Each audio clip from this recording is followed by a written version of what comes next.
Everybody knows everybody, and they know Kevin Durant very well. They know Steph Curry very well.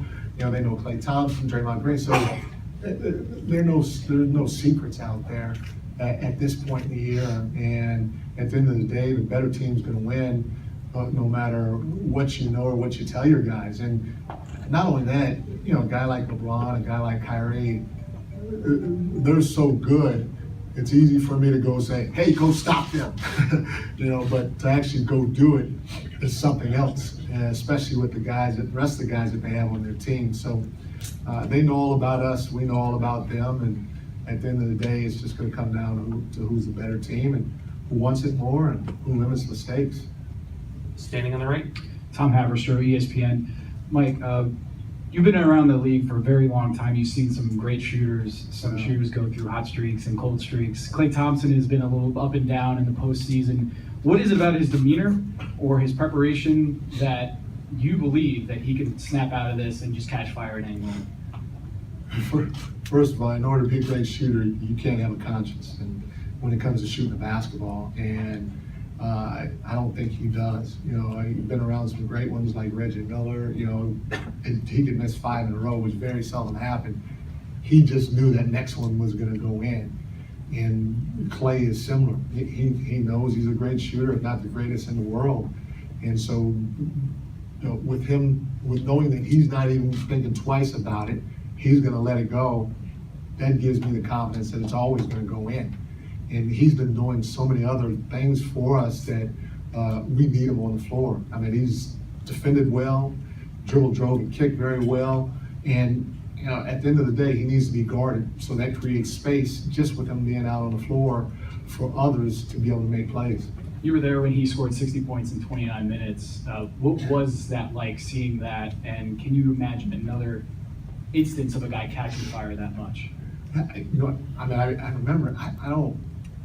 When he scored 60 points in 29, I don't think I was here. I could have been here. I don't have a great memory, but it's just a guy that's unbelievable when it comes to shooting the ball. And again, I go back to, he doesn't have a conscience. And if you shoot 5 or 6 in a row, especially right away, sometimes without other guys touching the ball, you have to have a belief and a confidence in yourself to know that, hey, I'm big and bad enough to know that I may miss these next 3 in a row.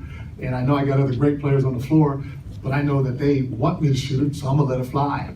And that confidence carries a lot of great shooters through any sort of quote unquote slump that they may be in. And that's why, again, I don't worry about Klay. Any other questions for Coach? Back right. Coach Bruce McGowan with KCBS in San Francisco. Just curious, Steve Kerr has always talked about how the Warriors play this game with a sense of joy. What does that mean to you, and how does that make the Warriors so much different than a lot of other teams? He wants guys to. The game of basketball is fun. Look, we all played it growing up, and we played it because we enjoy it, and we enjoy the competition. We enjoy making shots. We enjoy making certain passes. Sometimes we enjoy stopping the guy in front of you, getting steals, whatever it may be. It was fun. Go play with your buddies in the playground, and he does not want to deviate from that at all. Yes, it's our job, but we all know if your work environment is enjoyable, you're going to bring that much more to the table. It's a way of thinking, like, I guess Google maybe. Google has a big campus that's basically a playground. People love to go to work at Google. And they know at lunchtime they can go to the playground and jump on the jungle gym or something like that. And so it's no different for the message that Steve wants to get across to our guys. Hey, yes, it's our job.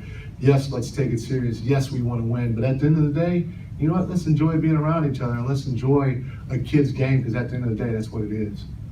Fifth row in the center. Coach, you used to say you're going to have your butterfly when the final comes. What's your emotion right now, and then what kind of speech you want to deliver right before the game starts? No, I'm feeling it. Felt it a little last night, and feeling it today, and so it's good. This team is the champion when you're talking about the Cleveland Cavaliers, and in order for us to go take it, we're gonna have to be at our best, because we know that they will. So, it should be a fun series, fun game, and I'm looking forward to it. You know, what we've been telling our guys, and we'll probably reiterate it right before the game starts, is, hey, you know, we got to play every possession like it's our last. You know, we can't take a possession off. We can't play with the game. We have to be locked in defensively, and then offensively, we have to keep it as simple as possible. And if we do, we're going to give ourselves a good chance to win. Right in the front. Hi, Coach. Ryan Leong with the Associated Press Radio. There's been so much talk about, of course, the Warriors in the offseason having acquired Kevin Durant, and now with the Cavaliers trying to defend the title, and this being a rubber match of the three finals between the two teams. Is there pressure on your team or theirs more? I don't think so. I mean, at least I don't look at it that way.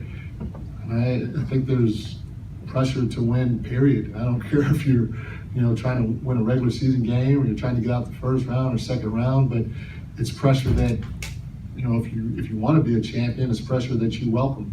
And, you know, we probably put more pressure on ourselves than probably anybody else, so it's more than welcome, and I'm sure they feel the same. Third row on the right side. Hey Mike, Phil Barber, Santa Rosa Press Democrat. How close is your team to 100% physically right now? I'm thinking specifically Iguodala and Pachulia. Those guys are ready to go. I mean, I don't know, had a week or 2 weeks, a month off, whatever it is. So they're ready to go. Any final questions?